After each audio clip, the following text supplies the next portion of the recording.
तो दोस्तों आज हम फिर से आपके लिए लेकर आए हैं देश दुनिया की सभी ताजा बड़ी खबरें। फटाफट एक एक कर विस्तार से आज आपको बताएंगे, तो वीडियो को अंत तक जरूर देखें। दोस्तों वीडियो बनाने में हमें काफी मेहनत लगी है, तो वीडियो को दिल से लाइक कर दीजिए। दोस्तों पहली खबर में आपको बताएंगे कि अफगानिस्तान के अंदर घुसी पाकिस्तानी सेना तालिबानों के साथ आई नजर। बढ़ गया है एक बार फिर से अफगानिस्तान और पाक में तनाव।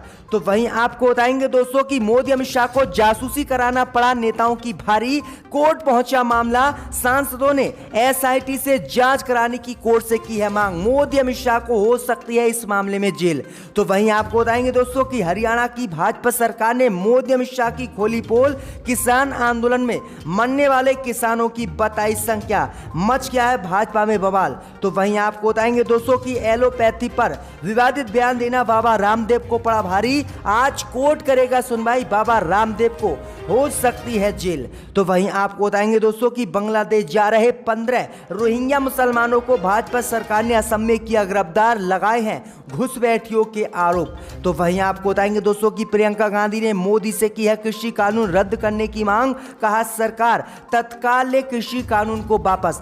तो सभी खबरों को आपको बताने वाले हैं दोस्तों। वीडियो को लाइक करके कमेंट कर दें और हमें यह बताएं कि किस प्रदेश से और किस जिले से आज आप हमारी खबरों को देख रहे हैं। इसी बीच पर तो दोस्तों अगली खबर की ओर, तो अफगानिस्तान के अंदर घुसी पाकिस्तानी सेना तालिबान लड़ाकों के साथ आई नजर। जी हां दोस्तों, आपको बता दें ये बड़ी खबर सामने निकल कर आई दोस्तों कि अफगानिस्तान में लगातार हालात खराब होते जा रहे हैं। इस बीच खबर सामने निकल कर आई दोस्तों कि अफगानिस्तान की लगभग 90% जमीन पर तालिबान ने कब्जा कर लिया है। इस बीच खबर सामने निकल कर आई दोस्तों कि अफगानिस्तान के अंदर पाकिस्तानी सेना घुस गई है और तालिबान के साथ पाकिस्तानी सैनिक नजर आए हैं।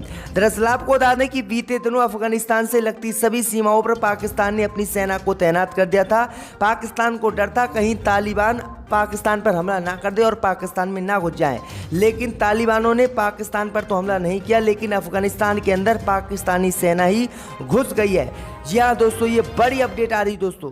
इसी बीच बढ़ते दोस्तों अगली खबर की ओर, तो देश के नेताओं की जासूसी कराना मोदी अमित शाह को पड़ा भारी। सुप्रीम कोर्ट पहुंचा मामला, अब होगी जांच। जी दोस्तों, आपको बता दें ये बड़ी खबर सामने निकल कर आई दोस्तों कि इजरायली सॉफ्टवेयर पेगासस के द्वारा देश के नेता पत्रकारों की जासूसी कराना मोदी अमित शाह को भारी पड़ गया है और मामला अब सुप्रीम कोर्ट पहुंच गया है। सुप्रीम कोर्ट में सांसदों ने याचिका में इस मामले की कोर्ट की निगरानी में एसआईटी द्वारा गठित करके जांच की मांग की है, जिसके बाद मोदी अमित शाह की मुश्किलें बढ़ गई हैं। वहीं आपको बता दें कि एनसीपी के नेता ब्रिटस भी सुप्रीम कोर्ट पहुंच गए हैं। उन्होंने सरकार द्वारा राजनेताओं, कार्यकर्ताओं और पत्रकारों की जासूसी करने के लिए इजरायली सॉफ्टवेयर पेगासस का उपयोग करने वाली सरकार की रिपोर्ट की विशेष जांच दल द्वारा अदालत की निगरानी में जांच की मांग की है, जिसके बाद मोदी की मुश्किलें बढ़ गई हैं। वहीं आपको बता दें कि सांसदों ने कोर्ट में आरोप लगाया है कि मोदी सरकार से जब हमने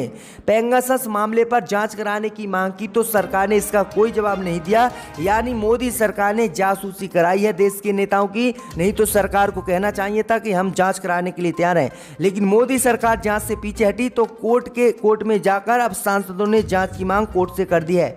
अगर मोदी अमित शाह दोषी पाए गए तो इन्हें कई साल की सजा हो सकती है। इसी बीच बढ़ते दोस्तों अगली खबर की ओर, तो हरियाणा की भाजपा सरकार ने खोली मोदी अमित शाह की पोल। किसान आंदोलन में मरने वाले किसानों को बताया रिकॉर्ड। जी दोस्तों, आपको बता दें कि मोदी सरकार का झूठ एक बार फिर से पकड़ा गया है। दरअसल मानसूनी सत्र में केंद्र की मोदी सरकार ने संसद में कहा कि किसान आंदोलन में मरने वालों का उसके पास कोई रिकॉर्ड नहीं है। वहीं हरियाणा की बीजेपी सरकार ने विधानसभा में इस बात को माना कि किसान आंदोलन के दौरान 68 किसानों की मौत हुई है। मरने वाले किसानों में 21 हरियाणा के बताए गए हैं और 47 को पंजाब का निवासी बताया गया है। इसके साथ ही ऑक्सीजन की कमी से एक भी कोरोना पीड़ित की मौत न होने का संसद में बयान देने के पीछे किसी भी राज्य की ओर से इस तरह का आंकड़ा दर्ज न करने का केंद्र का तर्क यहां ध्वस्त हो गया है। जबकि मोदी सरकार ये कह रही थी हमें कुछ पता नहीं है। मोदी सरकार ने यह भी कहा था कि किसान आंदोलन सहित ऑक्सीजन से कोई मौत नहीं हुई है, लेकिन राज्य सरकारों ने बेनकाब मोदी सरकार को विधानसभाओं में कर दिया है और आंकड़ा दिया है कि इतनी मौतें किसानों की हुई हैं और इतनी मौतें ऑक्सीजन की कमी से कोरोना मरीजों को हुई हैं, जिसके बाद मोदी सरकार की मुश्किलें बढ़ गई हैं। इसी बीच बढ़ते दोस्तों अगली खबर की ओर, तो बाबा रामदेव की बड़ी मुश्किलें। सोमवार को कोर्ट करेगा सुनवाई, सोमवार को हो सकती है रामदेव को जेल। जी दोस्तों, आपको बता दें कि उच्चतम न्यायालय वर्तमान कोविड-19 महामारी के दौरान एलोपैथी के बारे में कथित रूप से विवादित बयान और दुष्प्रचार करने को लेकर योग गुरु बाबा रामदेव की मुश्किलें बढ़ गई हैं और बाबा रामदेव के खिलाफ चिकित्सा संघों ने 7 एफआईआर दर्ज कराई थी। अब इन्हीं एफआईआर पर सोमवार यानी आज कोर्ट सुनवाई करेगा और आज इस मामले में कोर्ट अपना अंतिम फैसला सुनाएगा। अगर बाबा रामदेव आज इस मामले में दोषी पाए गए तो बाबा रामदेव को आज कोर्ट जेल भेज सकता है और बाबा रामदेव की मुश्किलें बढ़ सकती हैं। जी हाँ, ये बड़ी अपडेट आ रही दोस्तों कि बाबा रामदेव अब जेल जा सकते हैं। इसी बीच पर तो दोस्तों अगली खबर की ओर तो बांग्लादेश जा रहे 15 रोहिंग्या मुसलमानों को असम की भाजपा सरकार ने किया गिरफ्तार। जी हाँ दोस्तों, आपको बता दें ये बड़ी खबर सामने निकल कर आ रही दोस्तों कि म्यांमार के 3 रोहिंग्या मुसलमानों जिनमें 3 महिलाएं 6 बच्चे शामिल हैं, शनिवार को असम में भाजपा सरकार ने गिरफ्तार कर लिया है। भाई आपको बता दें कि ये गिरफ्तारी तब हुई है जब उत्तर प्रदेश से त्रिपुरा ये रोहिंग्या मुसलमान ट्रेन के जरिए जा रहे थे। अधिकारियों को जैसे ही जानकारी हुई उन्होंने त्रिपुरा में ही इन्हें रोक लिया, जिसके बाद इन्हें आरपीएफ के हवाले कर दिया गया है। भाई आपको बता दें कि पूछताछ में रोहिंग्या मुसलमानों ने बताया है कि वह भुखमरी के कारण भारत में नौकरी करने के लिए आए थे और जब यहां पर नौकरी नहीं मिली, लॉकडाउन लग गया तो वह बांग्लादेश वापस जा रहे हैं। तो ये बड़ी अपडेट आई दोस्तों कि किस तरह से बांग्लादेश और रोहिंग्या मुसलमानों को परेशान भाजपा सरकारें कर रही हैं। इसी बीच पर तो दोस्तों अगली खबर की ओर तो प्रियंका गांधी ने कृषि कानून रद्द करने की मोदी से की है मांग। जी दोस्तों, आपको बता दें कि पिछले साल से तीनों कृषि कानूनों के खिलाफ दिल्ली की सीमाओं पर आंदोलन के दौरान जान गंवाने वाले किसानों का रिकॉर्ड नहीं होने के केंद्र के बयान के बाद अब कांग्रेस नेता प्रियंका गांधी ने मोदी सरकार पर निशाना साधा है और तीनों कृषि कानून केंद्र की मोदी सरकार से वापस लेने की मांग की है। प्रियंका गांधी ने आरोप लगाया है कि सरकार लगातार किसानों का अपमान कर रही है और कहा है कि कृषि कानूनों को मोदी सरकार को तत्काल रद्द करना चाहिए। उन्होंने कहा है कि किसानों की लगातार कृषि कानून के विरोध में मौत हो रही है और 400 से 500 किसान अब तक शहीद हो गए, लेकिन मोदी सरकार ने ना तो शहीद परिवारों को 1 रुपया का मुआवजा दिया और ना ही उनकी बात सुननी है। वहीं प्रियंका गांधी ने कहा है कि मोदी सरकार को चुनाव से पहले ही कृषि कानूनों को वापस लेना ही चाहिए। इसी बीच पर तो दोस्तों अगली खबर की ओर तो बिहार की नीतीश सरकार में सब कुछ ठीक नहीं, चिराग पासवान बोले जल्द टूटेगा गठबंधन और होंगे चुनाव। जी हाँ दोस्तों, आपको बता दें कि आशीर्वाद यात्रा के क्रम में जहानाबाद पहुंचे चिराग पासवान ने नीतीश सरकार पर जमकर निशाना साधा है। जहानाबाद पहुंचे चिराग पासवान ने कहा है कि लोकसभा चुनाव से पहले ही बिहार में मध्य विधि चुनाव होना है। सरकार में शामिल संगठन में सब कुछ ठीक नहीं चल रहा है और दोनों दलों का गठबंधन जल्द ही टूटने वाला है। चिराग पासवान ने कहा है कि जल्दी बिहार में नीतीश और भाजपा के गठबंधन वाली सरकार गिरेगी और विधानसभा के चुनाव होंगे। वहीं आपको बता दें कि इससे पहले चिराग पासवान भाजपा से काफ़ी नाराज हो गए और भाजपा से नाराज होने के बाद उन्होंने तेजस्वी यादव से भी मुलाकात की थी और उम्मीद जताई जा रही थी कि राजद में तेजस्वी यादव शामिल हो सकते हैं। तो ये बड़ी अपडेट आई दोस्तों, बड़ा बयान चिराग पासवान ने दिया है। इसी बीच पर तो दोस्तों अगली खबर की ओर तो भाजपा की खुली पोल, बीजेपी ने चुनाव में लगाया काले धन का 40 करोड़ रुपया। जी हाँ दोस्तों, आपको बता दें कि केरल में इस साल हुए विधानसभा चुनाव से 3 दिन पहले थ्रिसूर के हाईवे में हुई 4 करोड़ रुपए की चोरी का मामला उलझता जा रहा है। केरल पुलिस ने इस मामले में थ्रिसूर की कोर्ट में चार्जशीट दाखिल की है। इसमें आरोप लगाया है कि विधानसभा चुनाव से पहले अप्रैल में कर्नाटक से अवैध तरीके से 40 करोड़ रुपए केरल पहुंचाए हैं और इसे हवाला के जरिए केरल इकाई में अपने कई पद अधिकारियों को बांटे हैं। पुलिस का कहना है कि थ्रिसूर हाईवे से जिन पैसों की चोरी हुई वह भी काले धन का हिस्सा थे। हालांकि भाजपा पर इसका आरोप लगाया गया है।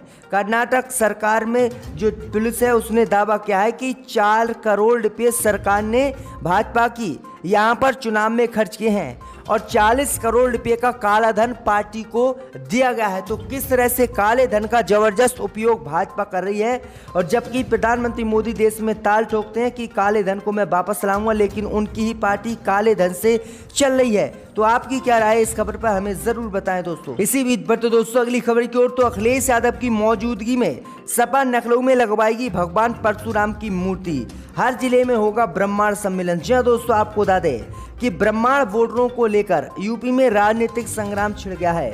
होड़ मची है कि पंडितों का असली शुभ चिंतक बनने और बताने की अब किसमें सबसे ज्यादा असलियत है। अब समाजवादी पार्टी ने भी ब्रह्मांडों को अपना बनाने के लिए लंबी चौड़ी प्लानिंग कर ली है। अगले महीने से पार्टी हर जिले में ब्रह्मांड सम्मेलन करेगी, इसका नाम बाद में तय होगा। इलाहाबाद हाईकोर्ट ने जाति के नाम पर कोई भी राजनीतिक कार्यक्रम करने पर रोक लगा रखी है, इसलिए बीएसपी ने भी अपने ब्रह्मांड सम्मेलन को प्रबुद्ध सम्मेलन का नाम दिया है। तो ये बड़ी अपडेट आ रही दोस्तों। वहीं आपको बता दें कि 5 बड़े ब्रह्मांड नेता भी अखिलेश यादव से लखनऊ में कल मिले हैं। तो ये बड़ी अपडेट आ रही। उन्होंने आरोप लगाया है कि योगी सरकार ने ब्रह्मांडों का खूब इनकाउंटर कराया, इसलिए हम भाजपा को किसी कीमत पर वोट नहीं देंगे। तो बड़ी अपडेट आ रही दोस्तों। इसी बीच बढ़ते दोस्तों अगली खबर की ओर। तो उत्तराखंड में मुफ्त बिजली देगी कांग्रेस पार्टी। जहां दोस्तों आपको बता दें कि उत्तराखंड में विधानसभा चुनाव की घोषणा से पहले आम आदमी पार्टी ने प्रदेश की सियासत में चुनावी हलचल तेज करते हुए बिजली फ्री देने का ऐलान किया था। इसके बाद अब कांग्रेस पार्टी ने भी इसी पर ऐलान कर दिया है। कांग्रेस पार्टी ने ऐलान किया है कि विधानसभा चुनाव के बाद अगर पार्टी में उनकी सरकार बनती है तो लोगों को 100 यूनिट बिजली फ्री उत्तराखंड में दी जाएगी। प्रदेश के सियासी गलियारों में आपके बाद कांग्रेस के भी इस ऐलान से हलचल और तेज हो गई है।